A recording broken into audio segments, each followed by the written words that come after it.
Hey, good morning. So, on my last video, I touched on what's an asset. So, appropriately, we're going to talk about what is a liability today. So, like I said, I briefly touched on this in the last video, but I definitely want to go more in depth here. If you haven't watched my video on what is an asset, please go watch that too. Without understanding assets, you can't fully understand liabilities, and vice versa. Really, they're the yin and the yang of wealth creation. So, what is a liability? Well, the simple definition is it's something that costs you money. That's it.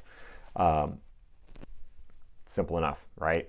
Uh, well, if you watch my last video, you can see where sometimes people think they've acquired an asset um, because their wealth on paper has gone up. But the reality is that until you sell, you've got nothing. Uh, at that point, I believe, unless it's creating positive cash flow, it is by default a liability until you sell, simply because you've lost money on it up until that point. Until then, it's only a potential asset because it has cost you money, like I said, and it hasn't made you a penny yet. So it's not quite as simple as it seems on the surface because literally anything can be a liability. Assets are easier to define because they're distinguished categories, but not liabilities. No. So that could be anything. So if you think about it, no wonder so many people have a hard time successfully managing their assets, let alone growing their wealth, because it's hard to define what a liability is from the get-go because it can be anything. Think about it like this. It's like going to the grocery store just to randomly buy something. Sure, you may walk down the international aisle and pick Za'atar seasoning, but there are greater odds that you go and pick a number of different things in different aisles than really picking anything else than picking one specific thing. So it's the lack of a definition of a category that makes it kind of tricky. It's kind of a goofy example, but my point is that there are so many more choices to choose liabilities than there are choices to choose a well-managed asset. And that it just makes sense that people get confused and have a difficult time growing their wealth. On top of that, few people have been taught about asset and wealth building, so they rely on other people to do it for them. That's like sending an Uber driver to the grocery store to randomly select something for you in our goofy grocery store example. But by adding another variable into the mix, it makes it even less likely that any one given outcome can occur. I'm not saying it's impossible, I'm just saying it's less likely. So the gist of this is that anything could be a liability, while it takes good management in order to make something an asset. In most instances, that means that in order to successfully grow wealth, you must continually educate yourself. Think about that. So it's a constant evolution.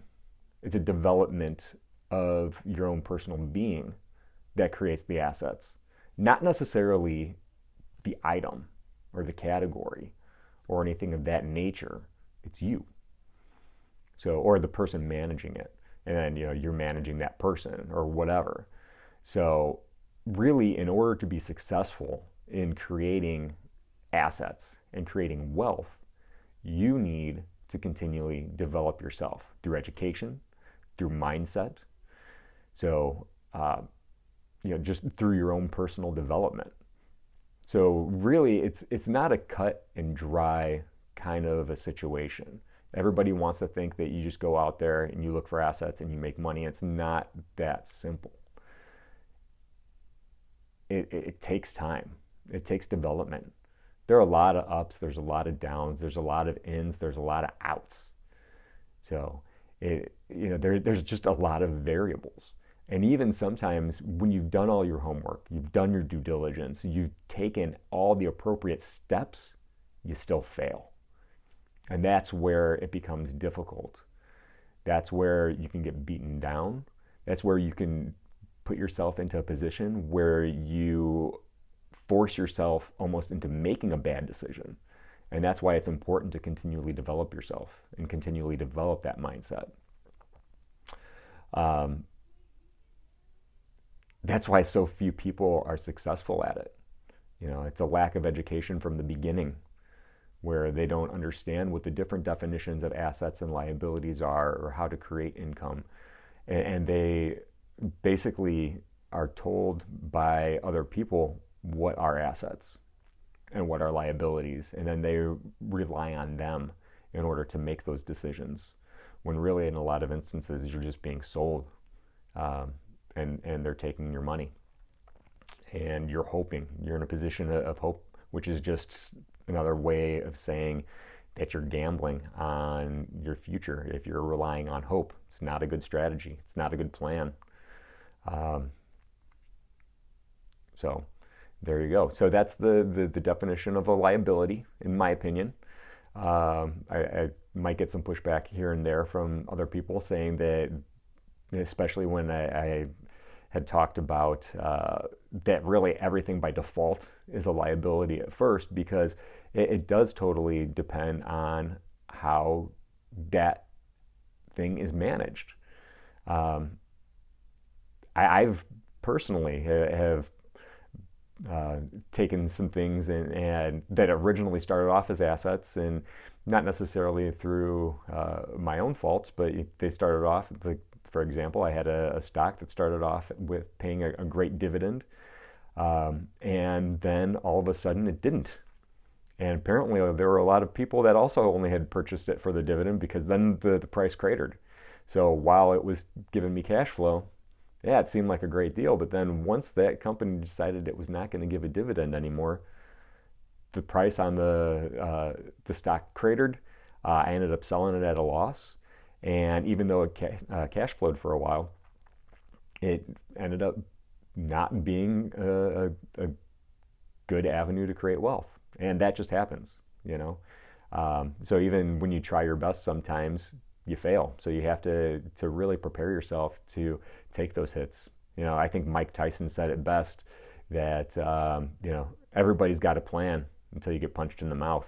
So you really, in this game, you've got to prepare. You've got to constantly train yourself to deal with the ups and the downs, to not allow the highs take you too high and the lows take you too low. Okay, I've kind of rambled on here some at the end, but thanks for watching. Please smash the like button below, and if you'd like to become a part of an engaged community of individuals learning how to increase their wealth, join my new Facebook group. It literally just launched on Sunday, November the 7th, 2021. So you can get on the ground floor. And it's called Nothing to Something, Developing the Investor Mindset.